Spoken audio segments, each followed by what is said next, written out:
Puji Tuhan, selamat sore Bapak Ibu Saudara kasih Tuhan Yesus. Senang dapat bertemu kembali dalam ibadah tengah minggu pada petang hari ini. Puji Tuhan, mari kita mulaikan ibadah kita bersama, berdiri bersama. Dialah Tuhan, pengharapan kita, Allah yang patut kita percayai, Allah perlindungan kita. Haleluya.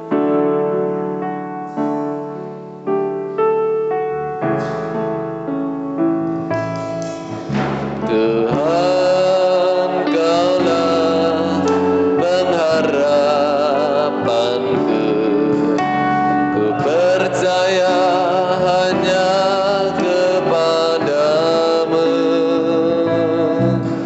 Yesus Allah perlindunganku,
Kami bersyukur dan berterima kasih ya Tuhan. Biarlah segala mulut pujian kami berkenan kehadirat Tuhan. Sepanjang hari Tuhan pelihara kami, dan hari petang ini kami boleh kembali lagi beribadah, memuji, memuliakan akan nama Tuhan. Tuhan urapi, berkati setiap pribadi, lepas pribadi dengan Roh Kudus-Mu, sehingga ibadah kami mendatangkan berkat bagi kami maupun orang lain yang mendengarkannya. Roh Kudus bekerja dalam pujian, dalam firman Tuhan, dalam kur, doa, penyembahan, persembahan, semuanya diberkati oleh Tuhan. Dan kami siap beribadah kepada Engkau dari awal sampai pada selesainya nanti dalam berkat nama Tuhan Yesus Kristus. Haleluya. Amin. Puji Tuhan, silahkan duduk kembali. Sorak Hosana. Haleluya.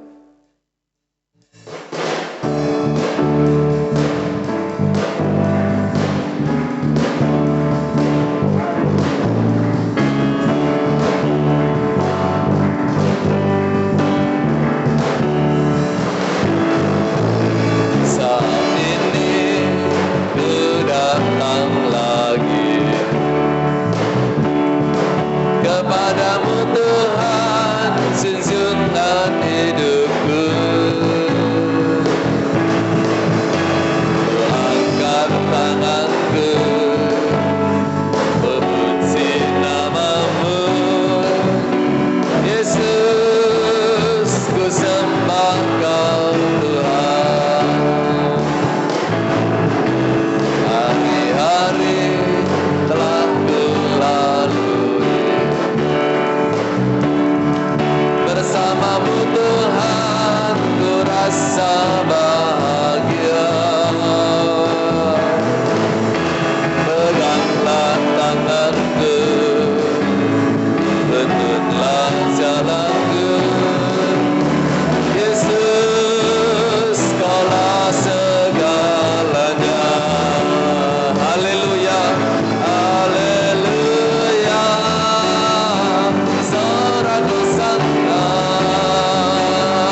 biarlah hanya bersama dengan Yesus saja kita mau menjalani hidup ini. Yakin dan percayalah sukacita dari Tuhan selalu menyertai kita. Puji Tuhan. Mari kembali berdiri bersama kita nyanyikan pujian ini. Hanya sukacita yang dari Tuhan. Sungai sukacitamu ada dalamku. Haleluya. Sungai sukacitamu mengalir dalamku. Anggur sukacitamu melimpah dalamku. Ku menari dan bersuka puji di setiap waktu, sebab sungai sukacitamu ada dalamku. Haleluya, mengalir bersamamu, bersuka di dalammu, mengikutimu Tuhan dalam kegerakanmu, melayanimu Tuhan di dalam sukacitamu. Ya, selamanya Tuhan yang membuat sukacitaku penuh. Haleluya. Sungai sukacitamu mengalir dalamku. Anggur sukacitamu melimpah dalamku.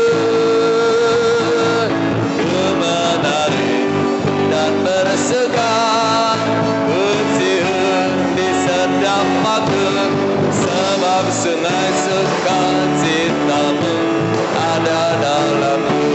Mengalir, mengalir bersamamu, bersuka di dalammu, mengikutimu Tuhan dalam kegerakanmu, melayanimu Tuhan di dalam sukacitamu.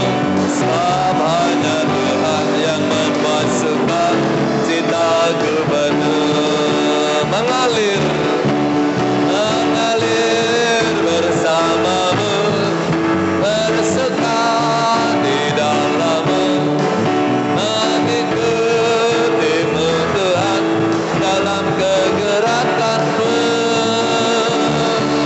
melayanimu Tuhan di dalam sukacitamu. Ya, sebab hanya Tuhan yang membuat sukacitaku penuh. Sebab hanya Tuhan yang membuat sukacitaku penuh.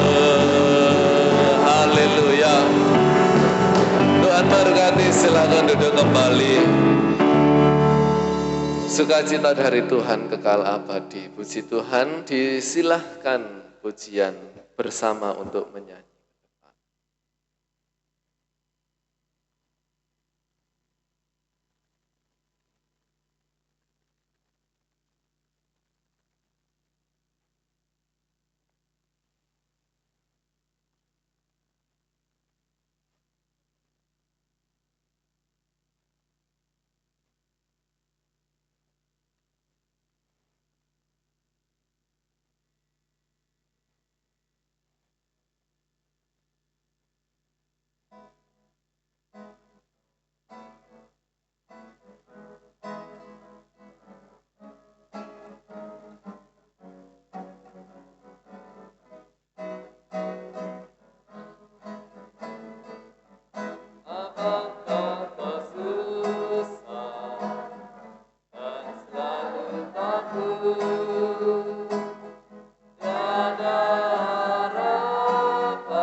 Haleluya, puji Tuhan. Pujian mengatakan, Yesus ingat selalu kepada kita. Sekarang tinggal kita. Apakah kita selalu ingat Yesus? Ya. Kalau Yesus bisa ingat kepada kita, mari sama-sama semuanya belajar. Kita juga tetap mau mengingat Yesus yang selalu beserta dalam kehidupan kita. Haleluya, setiap janji Tuhan simpan dalam hidup ini. Mari kembali berdiri bersama-sama. Kita mau bersyukur, kita mau berterima kasih buat kasih setianya. Haleluya.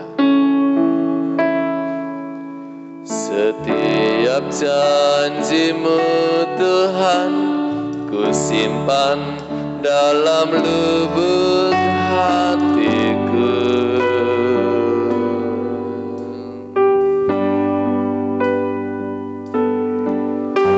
Lewati setiap masalah, setiap tetes air mata dalam hidupku.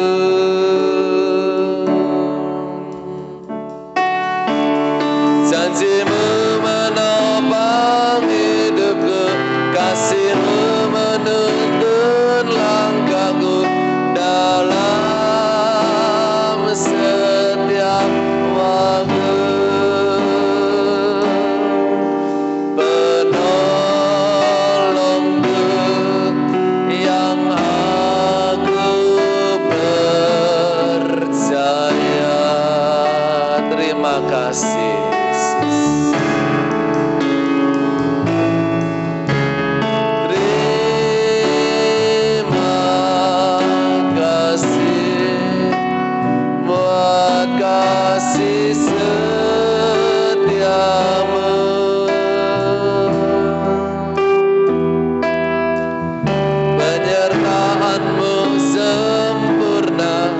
Janji-Mu tak pernah terlambat menolongku.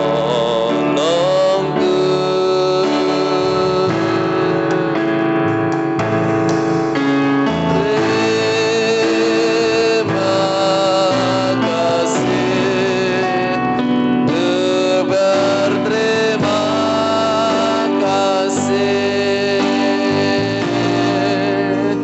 buat kasih setiamu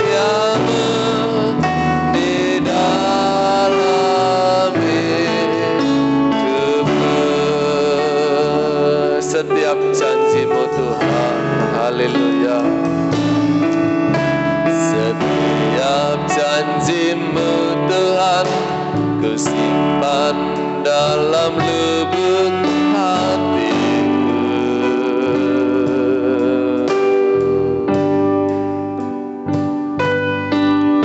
Lewati setiap masalah, setiap tetes air mata dalam hidupku.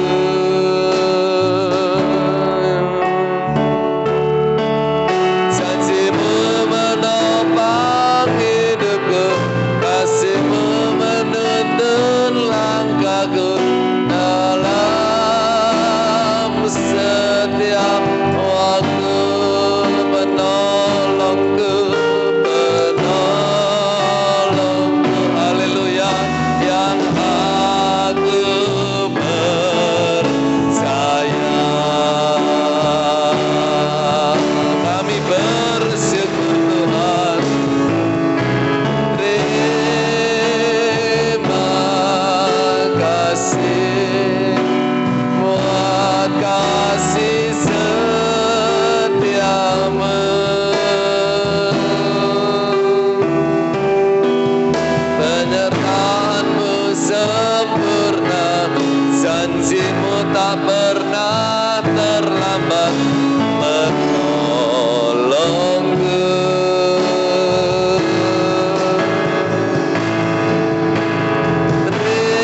Terima kasih, ku berterima kasih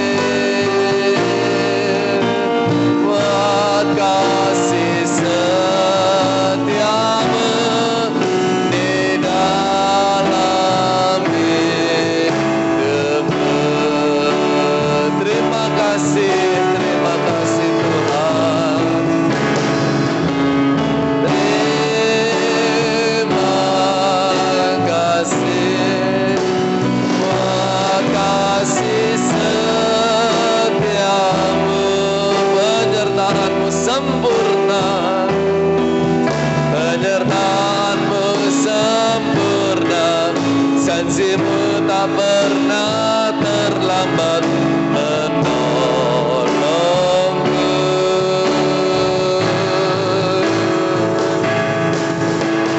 Terima kasih,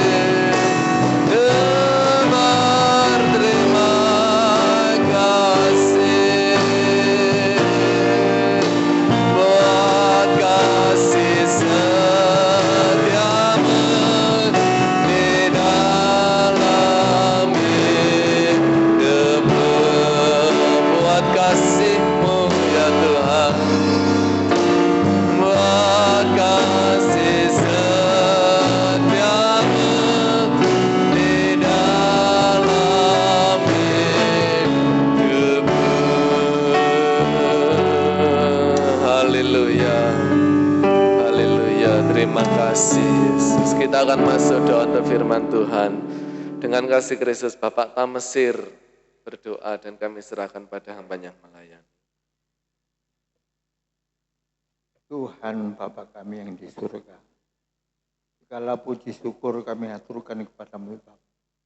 Pada sore hari kami sudah menaikkan puji-pujian untuk kemuliaan-Mu. Kiranya pujian yang sudah kami sampaikan kepada-Mu menjadi kesukaan hati Tuhan, menjadi satu ucapan syukur kami ya Tuhan kepada-Mu. Kiranya pujian satu persatu menjadi satu kehormatan bagi-Mu ya Tuhan. Terima kasih Tuhan, terima kasih. Pada petang hari ini Tuhan telah mengiring kami semua di dalam ibadah tengah minggu ini ya Tuhan. Kiranya ibadah yang suci ini Tuhan berikan kami berkat-berkat rohani, berkat-berkat iman yang kuat pada kami, sehingga nanti pulangnya kami tidak sia-sia, tetapi kami pulang membawa berkat yang indah daripada Tuhan. Bapa yang di surga, sebentar kami akan menerima firman Tuhan. Kiranya Tuhan kosongkan hati kami, jauhkan dari hal-hal yang najis ya Tuhan, supaya setiap firman yang akan kami dengarkan, akan kami pelajari bersama-sama, akan tertanam di dalam hati kami, dan akhirnya berbuah di dalam kehidupan kami ya Bapa yang di surga, kiranya Tuhan mengurapi hamba-Mu yang akan menyampaikan firman Tuhan ya Tuhan. Agar setiap firman yang akan disampaikan nanti bukan kehendak beliau sendiri, tetapi kehendak Tuhan yang boleh jadi. Kami serahkan doa kami dan kami terima firman-Mu pada sore ini. Hanya di dalam nama Yesus kami sudah berdoa dan mengucap syukur. Haleluya. Amin. Puji Tuhan, dipersilakan duduk kembali. Saya ucapkan selamat petang bagi kita semua. Salam sejahtera dalam kasih Yesus Kristus. Selamat beribadah, memuji, mempermuliakan nama Tuhan dalam ibadah tengah minggu petang hari ini. Puji Tuhan, kita kembali belajar akan firman Tuhan. Kita buka dalam Amsal 14 ayat yang ke-26.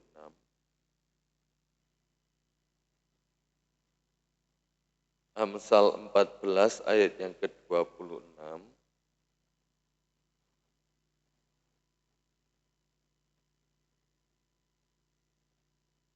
Amsal 14 ayat 26. Dalam takut akan Tuhan ada ketentraman yang besar, bahkan ada perlindungan bagi anak-anaknya. Puji Tuhan, Tuhan memberkati. Saya beri judul firman Tuhan petang hari ini, ketentraman. Ya, ketentraman.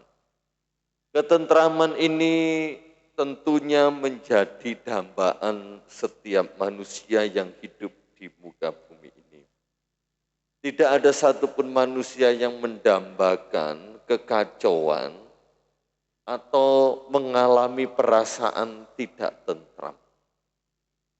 Saya percaya kita merindukan dalam menjalani hidup ini, dalam keseharian kita, dalam segala hal, selalu ada ketentraman. Ya. Kalau kita melihat kondisi dunia saat ini sangat menakutkan, sangat mencekam. Ya. Lihat, ada beberapa negara di dunia yang diambang kebangkrutan, ya, karena resesi ekonomi. Kita lihat kejadian-kejadian yang mengerikan terjadi, ya, saling bunuh-membunuh, tembak-menembak, dan kejadian-kejadian lain yang menakutkan, kerusuhan di mana-mana, keadaan bangsa yang tidak menentu, bahkan dalam institusi keamanan pun timbul gejolak di dalamnya. Hal-hal yang demikian itu membuat kita tidak tentram. Ya. Namun bagaimanapun juga, ketentraman tetap dirindukan oleh siapapun. Dan pada petang hari ini oleh setiap kita yang percaya. Ya, berdasarkan Kamus Besar Bahasa Indonesia, ketentraman itu berasal dari kata tentram, yaitu keadaan damai, aman, tenang, tanpa ada kekacauan. Ya. Firman Tuhan pun juga menghendaki bahwa segala sesuatu berlangsung dengan tentram, dengan baik, tanpa ada kekacauan. Ya, kita merindukan keadaan damai, keadaan aman, keadaan tenang. Ya. Jadi ketentraman itu adalah suatu keadaan. Artinya bisa diciptakan. Bisa diciptakan, tentunya dipengaruhi oleh situasi, kondisi, dan domisili atau tempat itu. Situasinya bagaimana, kondisinya bagaimana, domisili tempat lingkungannya bagaimana. Ya, kalau kita hidup di tengah-tengah lingkungan yang tidak baik, ya, lingkungan yang penuh dengan kejahatan, maka kita merasa tidak tentram. Dimanapun berada, baik dalam pekerjaan, kita melihat mungkin teman-teman kita, rekan sekerja kita bekerja dengan tidak baik, bekerja dengan tidak jujur, ataupun di sekolah, antar siswa ada yang sangat nakal, suka membuli, suka menciptakan keonaran, pasti kita tidak tentram. Juga berarti ketentraman itu adalah pilihan. Pilihan. Bagaimana kita bisa memilih untuk menjadi tentram, menikmati ketentraman atau tidak, itu pilihan kita. Dalam situasi tersulit sekalipun, kita bisa memilih tetap dalam keadaan tentram atau dalam keadaan yang kacau. Jadi ketentraman itu adalah pilihan. Pilihan. Bagaimana saya dan saudara bisa tetap dalam keadaan tentram walaupun situasi mencekam. Walaupun dalam keadaan dunia yang kita hidupi seperti saat ini. Ya, selain kita bisa menciptakan ketentraman, dan ketentraman itu juga adalah pilihan. Dan melalui kitab Amsal, firman Tuhan memberikan kita kunci untuk memiliki ketentraman yang besar, yaitu takut akan Tuhan. Dalam takut akan Tuhan, jadi dalam lingkupan atau dalam lingkaran takut akan Tuhan, ada ketentraman yang besar. Hasil dari saya dan saudara takut akan Tuhan adalah ketentraman yang besar. Jadi bukan hanya ketentraman biasa atau ketentraman yang segera pudar, segera hilang atau dibatasi oleh waktu, tetapi ketentraman yang besar. Jadi ketentraman yang sungguh luar biasa saat saya dan saudara menerima kunci ini dan melakukannya, yaitu takut akan Tuhan. Karena Tuhan sendiri yang memberikan ketentraman. Bukan dari dunia, bukan dari orang sekitar, bukan dari apa yang kita miliki, bukan dari lingkungan kita, bukan dari situasi yang kita hidupi, bukan kondisi yang sedang kita alami. Tapi benar-benar kita menikmati ketentraman yang sumbernya dari Tuhan sendiri. Maka dari itu Tuhan kita disebut Jehovah Shalom, ya. Allah yang memberikan damai sejahtera ketentraman. Dan kita bisa menikmati ketentraman, damai sejahtera yang sejati hanya daripada Tuhan. Di saat apa? Di saat kita takut akan Tuhan. Prinsip takut akan Allah menjadi prinsip kebijaksanaan yang patut dikejar dan dilakukan dalam tindakan keseharian. Takut akan Tuhan ini adalah prinsip kebijaksanaan yang patut kita kejar dan yang patut kita lakukan dalam tindakan keseharian. Bukan hanya di saat kita beribadah kepada Tuhan kita takut akan Allah, namun justru dalam setiap tindakan keseharian kita harus mempunyai prinsip takut akan Tuhan. Sebab takut akan Tuhan ini mencegah kita untuk tidak berbuat hal-hal yang tidak dikehendaki. Takut akan Tuhan akan menolong kita selalu berbuat yang benar di hadapan Tuhan. Jadi ini prinsip hidup. Kalau saya dan saudara belajar untuk menerapkannya dalam keseharian kita akan terhindar dari hal-hal yang tidak menyenangkan hati Tuhan. Kita akan justru ditolong untuk melakukan hal-hal yang selalu menyukakan hati Tuhan. Karena takut akan Tuhan. Mau melakukan ini, ada Tuhan. Yang ditakuti bukan pimpinan, bukan manusianya, tapi Tuhan. Walaupun mungkin kita bekerja dalam bawahan manusia. Kita di sekolah ada dalam pengawasan manusia. Kita di rumah ada dalam pengawasan istri, anak-anak, suami. Kita di lingkungan ada pengawasan orang-orang yang menilai kita. Tapi karena takut akan Tuhan, kita selalu punya keyakinan bahwa Tuhan itu memandang, melihat kita. Sebab firman Tuhan katakan tidak ada yang tersembunyi di hadapan Tuhan. Jadi ketika kita mau melakukan hal yang berdosa, karena ada prinsip takut akan Tuhan, itu menolong kita, menjaga kita untuk tidak melakukan dosa. Di saat ada kesempatan untuk tidak jujur, karena takut akan Tuhan, kita memilih untuk tetap hidup jujur. Di saat ada kesempatan, terlambat pun nggak masalah, kok nggak pernah dimarahi, nggak pernah dapat skors. Tapi kita karena ada takut akan Tuhan, kita mau tetap datang tepat waktu. Jadi takut akan Tuhan, kuncinya tertuju kepada Tuhan. Bukan kepada manusia. Ya, dalam keseharian kita pun apabila takut akan Tuhan, maka saya dan saudara akan mengalami ketentraman. Tidak ada intimidasi dosa, tidak ada intimidasi kita berbuat kesalahan.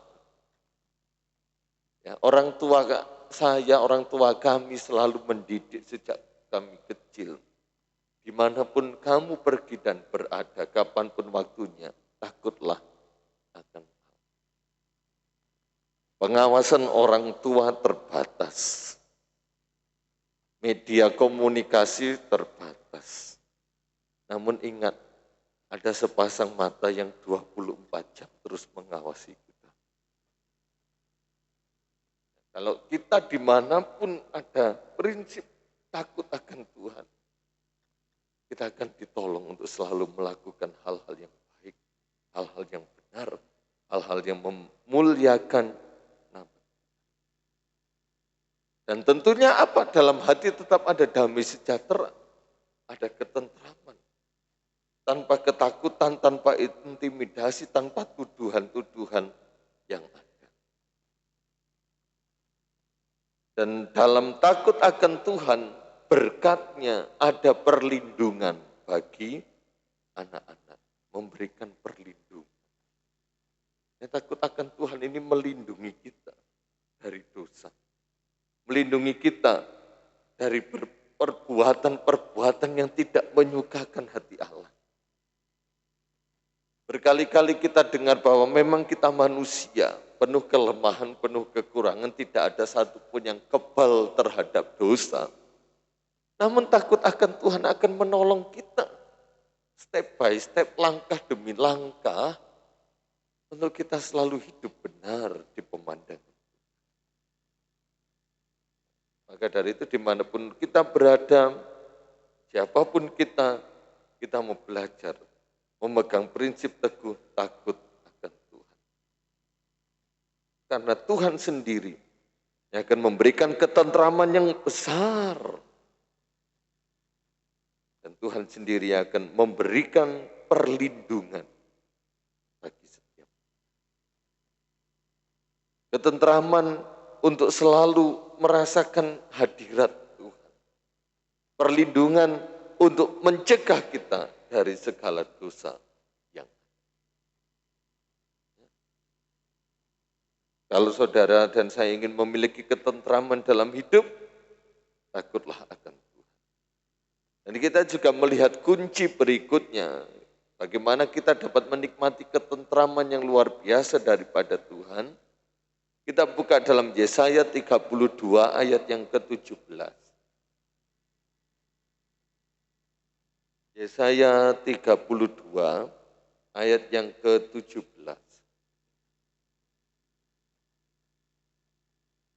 Yesaya 32 ayat yang ke-17. Di mana ada kebenaran, di situ akan tumbuh damai sejahtera.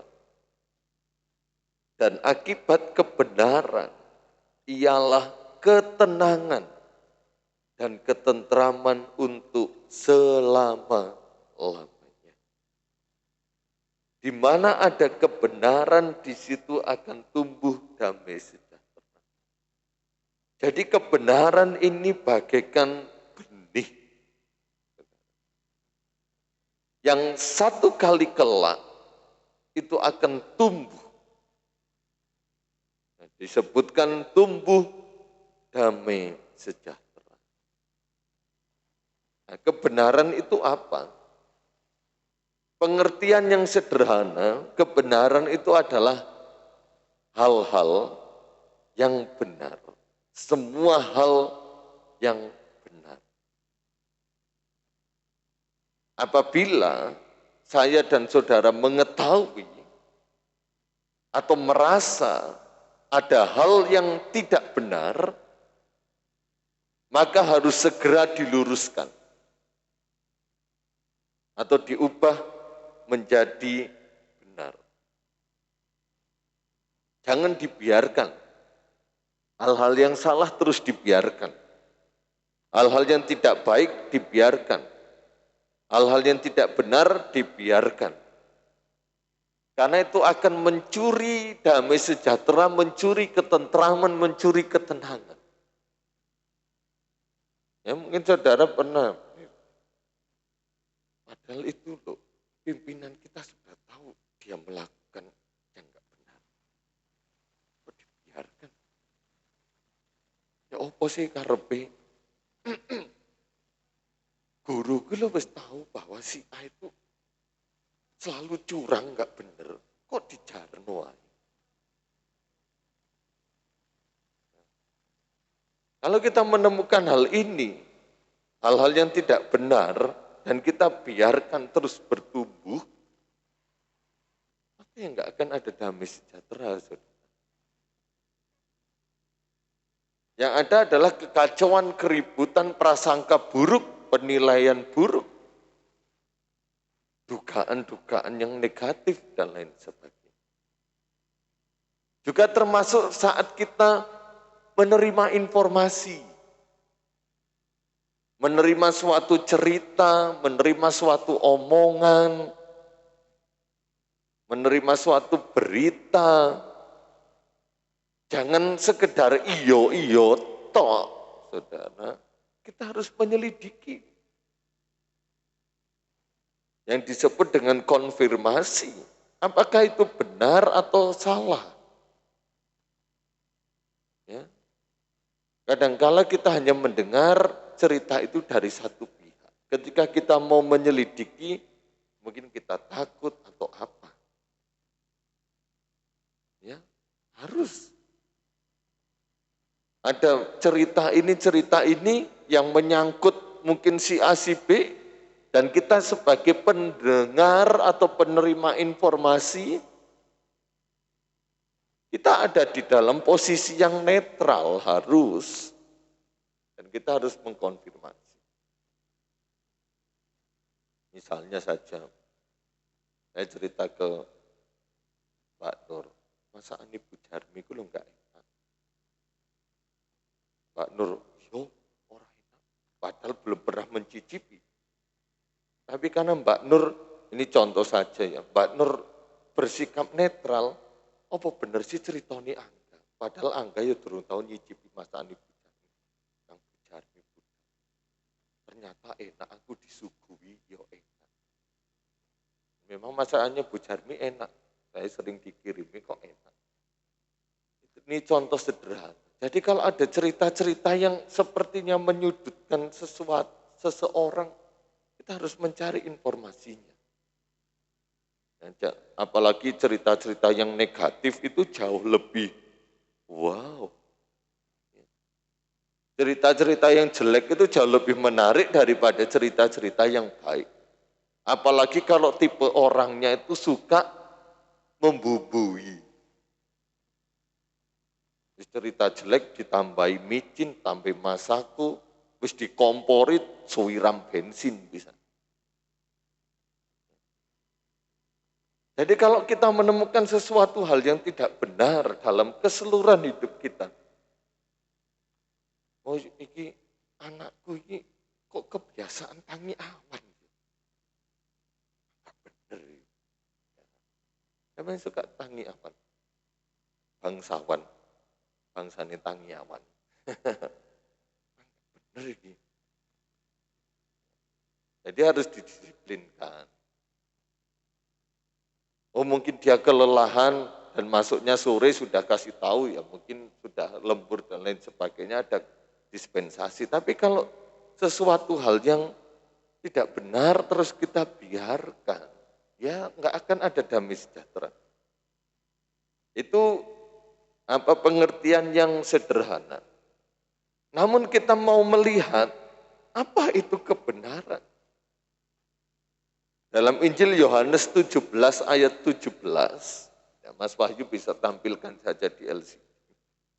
Dalam Injil Yohanes 17 ayat 17, kuduskanlah mereka dalam kebenaran. Firman-Mu adalah kebenaran. Jadi pengertian dalam konteks kita sebagai orang percaya, kebenaran itu adalah firman. Acuan untuk kita mendapatkan ketentraman. Ya. Firman Tuhan bagaikan benih. Ya. Ketika benih itu ditaburkan, akan menimbulkan damai sejahtera.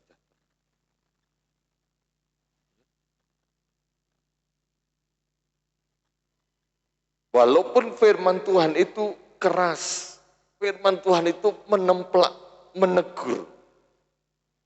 Bahkan, maaf kata dalam Efesus, menelanjangi kegelapan, menelanjangi dosa.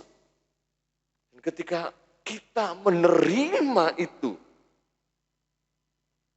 maka justru ketika kita ditemplak oleh firman Allah. Bukan sakit hati, saudara. Bukan seperti zaman sekarang meleot, tersinggung. Orang Manado bilang, aduh sedap sekali itu khotbah. Sedap sekali itu khotbah. Khotbah tentang berkat mujizat. Aduh sesuai, indah sekali materi penjabarannya. Tapi ketika pendeta khotbah, kurang jadi pendeta. Tidak baik khotbah seperti itu, khotbah tentang dosa. Menelanjangi perbuatan-perbuatan dosa. Aduh, tak sedap sekali itu khotbah. Apakah jemaat Tuhan di Tunggul Permanu kalau terima khotbah tentang dosa, saudara meleyot, saudara? Mutung nggak terima. Berarti kalau saudara ketika khotbah dosa, kegelapan kita ditelanjangi oleh pemberitaan firman Allah dan kita tersinggung, berarti sing salah sopo.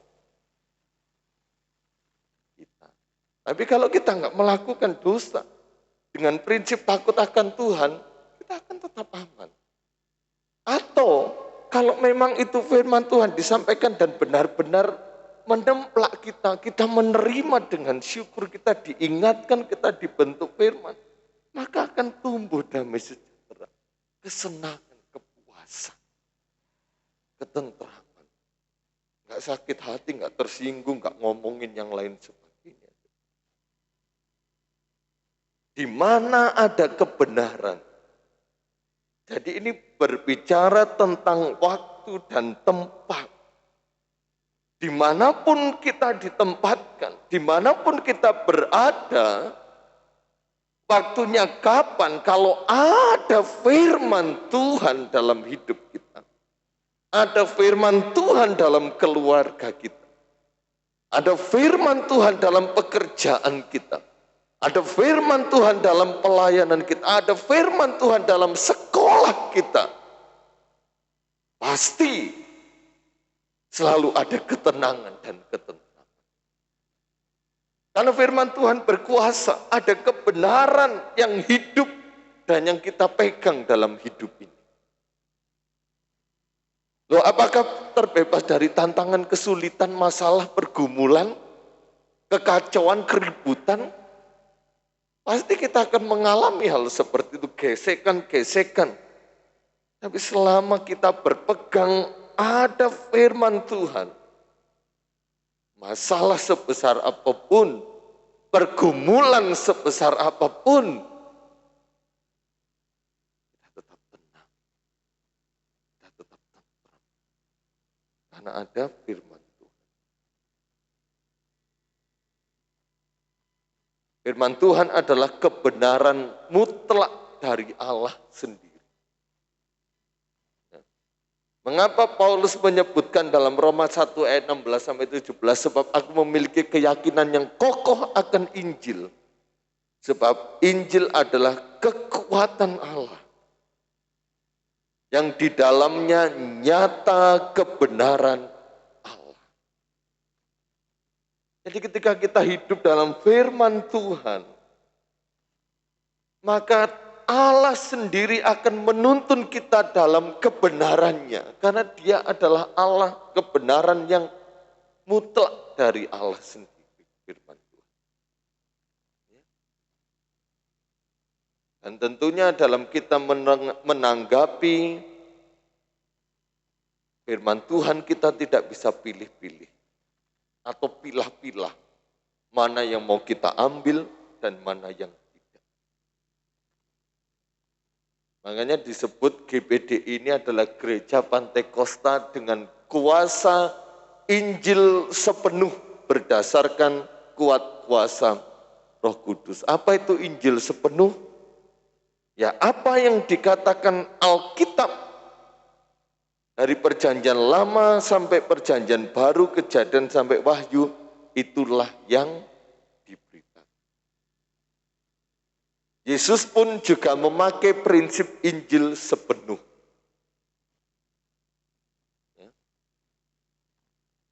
Dia berbicara tentang kasih, dia juga berbicara tentang penghukuman. Jadi firman Tuhan yang kita dengar, yang kita terima, yang kita baca, kita tidak bisa pilih-pilih, saudara. Pilah-pilah.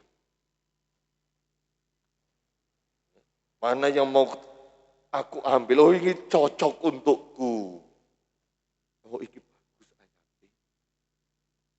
Allah turut bekerja dalam segala perkara untuk mendatangkan kebaikan. Oh puji Tuhan. Padahal dibawahi apa? Bagi yang mengasihi.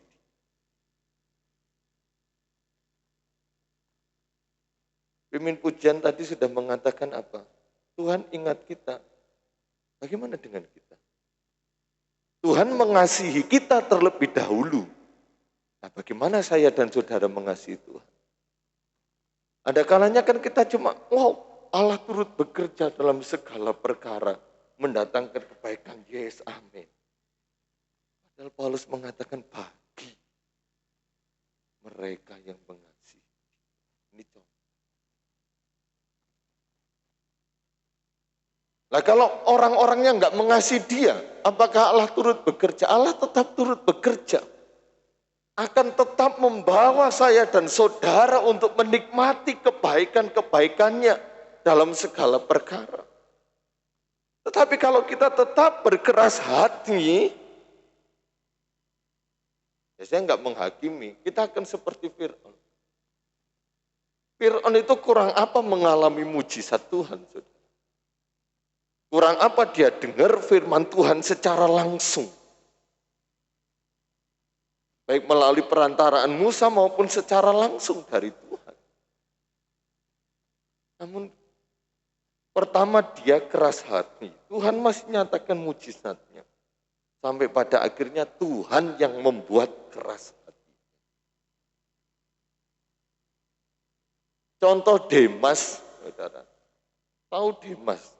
Itu orang hebat. Orangnya model apa ya? Tidak tahu. Tapi Alkitab 2 Timotius 3, Demas itu disebutkan seorang pelayan Tuhan. Pemberita Injil. Melayani sama-sama dengan Paulus. Tentunya dia orang yang pintar, dia orang yang pandai, dia mengerti. Dia tahu tentang Injil, dia tahu tentang firman Tuhan, dia tahu tentang hukum Taurat. Dia tahu tentang prinsip-prinsip melayani Tuhan. Tapi pada akhirnya Demas lebih mencintai dunia. Demas lebih mencintai apa yang ada. Ya, Tuhan rindu saya dan saudara menjadi umat Tuhan, menjadi anak-anak Tuhan yang tidak pilih-pilih atau pilah-pilah firman Tuhan. Mana yang mau kita ambil, mana yang cocok, mana yang tidak, kita terima.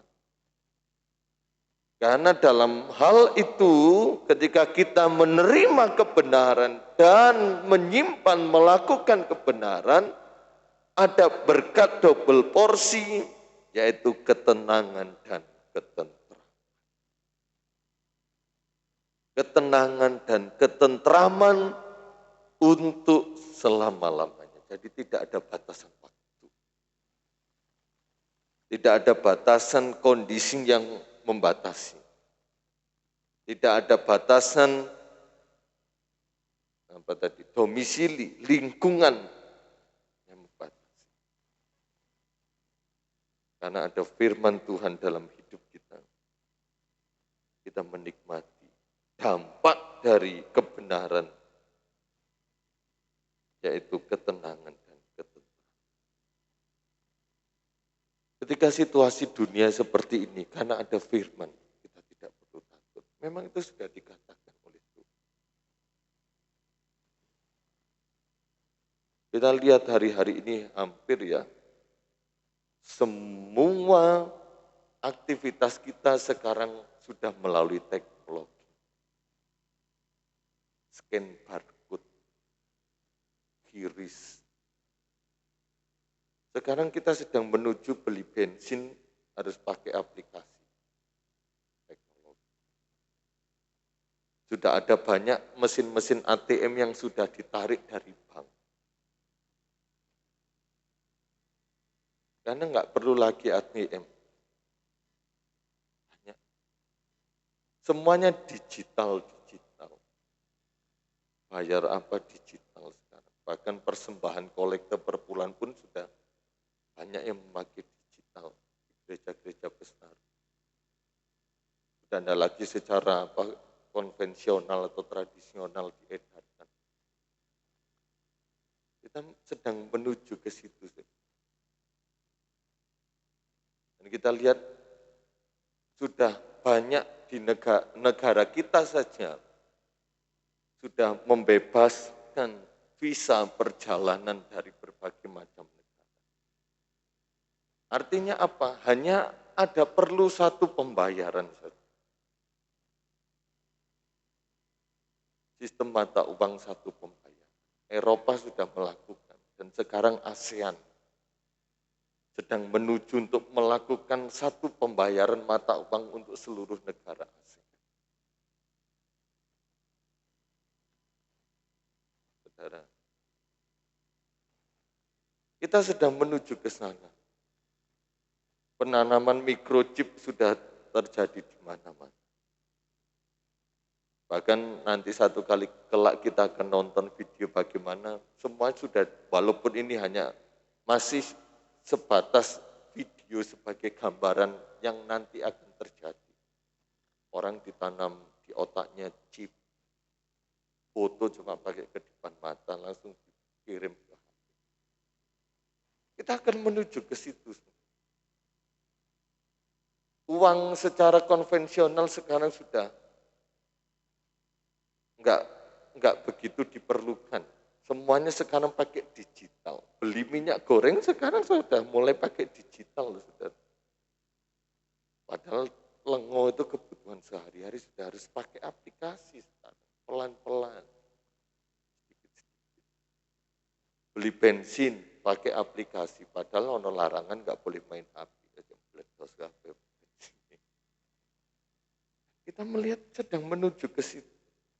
Dan sampai kita lihat resesi ekonomi, bagaimana negara-negara dunia, IMF ya kemarin saya baca berita di Newsticker, sedang mengumumkan akan terjadi resesi ekonomi global. Inflasi terjadi di mana-mana. Dan IMF katakan apa? Kita perlu sosok satu pemimpin yang dapat mengubah ekonomi secara global. Mulai dikatakan kita perlu seorang pemimpin. Di mana bukan lagi seluruh dunia dipimpin oleh banyak orang atau masing-masing. Perlu satu saja. Bagaimana kalau kita mendengar berita hal-hal seperti ini? Apakah kita takut, apakah kita cemas? Sebab nanti tanda 666 itu bukan microchip, saudara, tapi memang bentuk tulisan. Bukan, tapi akan dikoordinatkan dengan itu. Maka dari itu firman Tuhan selalu menekankan kita untuk mempersiapkan diri. Kita bersyukur kita punya Roh Kudus, maka dari itu perlu Roh Kudus dan firman Allah untuk kita persiapkan diri menjadi gereja yang sempurna. Karena gereja yang sempurna tidak akan mengalami pemerintahan antikris. Kita akan mengalami penyingkiran terlebih dahulu dalam pemeliharaan Tuhan. Makanya tak heran banyak orang Kristen yang dulu setia, dulu melayani, kok murtad. Demas itu contohnya. Dulu hamba Tuhan terkenal, kok sekarang murtad. Dulu rajin doa pagi, pemain musik, berapi-api melayani, sekarang murtad. Kita akan menemukan itu, saudara. Karena kebenaran sudah tidak lagi dipegang. Tapi firman Tuhan datang kepada kita malam hari ini. Kalau kita mau alami ketentraman yang besar dalam hidup ini, pegang teguh kebenaran. Kita belajar. Maka dari itu kita bersyukur, saya dan saudara bersyukur punya Roh Kudus yang masih menuntun kita, mengingatkan kita akan segala kebenaran. Pemuda remaja sudah pernah nonton secara singkat bagaimana pengangkatan orang-orang percaya.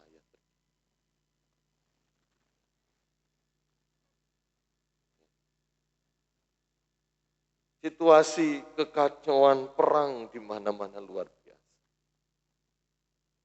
Satu hal, saat ada firman Tuhan, kita akan merenung berpikir, Tuhan sudah katakan.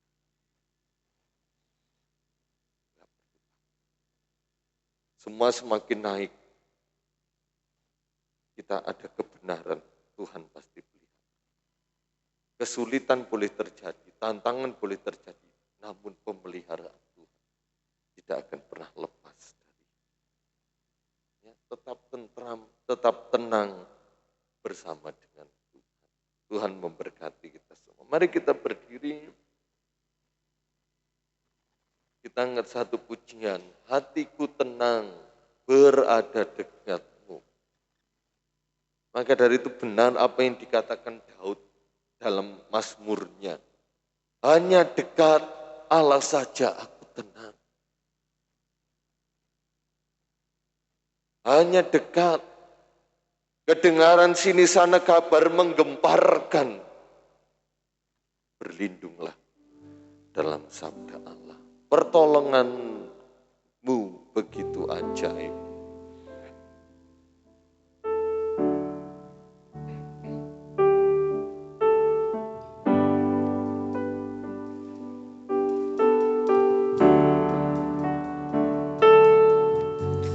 Hatiku tenang berada dekatmu.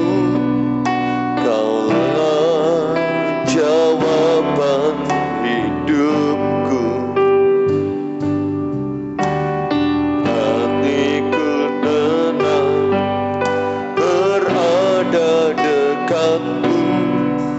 Kau yang pelihara hidupku.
bekerja, haleluya.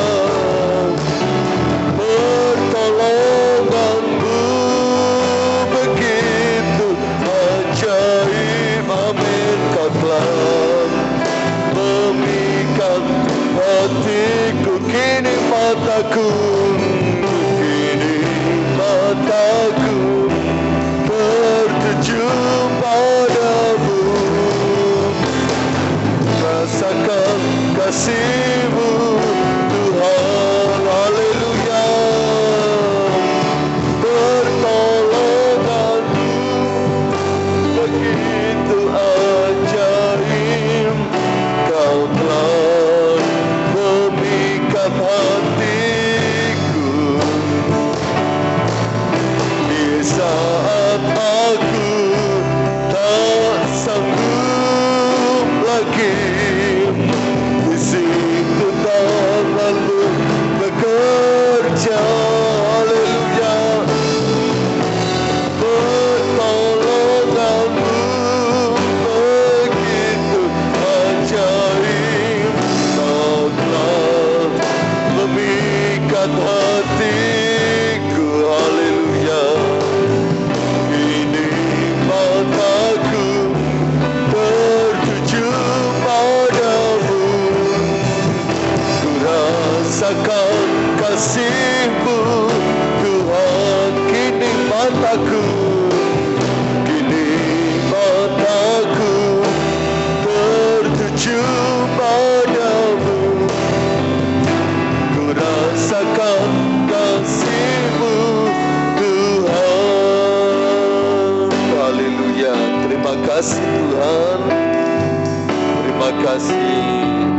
Ketentraman dan ketenangan sejati hanya kami temukan dalam-Mu. Hanya kami dapat rasakan di saat kami memegang teguh prinsip selalu hidup takut akan Allah, berpegang teguh akan firman-Mu dimanapun kami berada, kapanpun waktunya. Kebenaran firman-Mu menuntun langkah-langkah hidup kami. Kami tidak mau ketentraman, ketenangan yang Tuhan berikan dalam hidup kami tercuri oleh situasi, keadaan, kondisi, masalah, bahkan pekerjaan iblis sekalipun. Kami tak biarkan itu Tuhan. Kami yakin Tuhan melindungi kami dan selalu tetap memberikan ketentraman, ketenangan, karena janji firman-Mu menyertai kami. Jemaat Tuhan di tempat ini semakin bertumbuh, berbuah ke arah Kristus yang adalah kepala. Engkau memberkati kami dengan firman-Mu, meteraikan, dan Roh Kudus menolong, memampukan kami menjadi pelaku firman. Dengan hati bersyukur dan terima kasih, kami terima firman-Mu, segala kemuliaan bagi Tuhan. Dalam nama Tuhan Yesus Kristus. Amin. Saya serahkan kepada Bapak.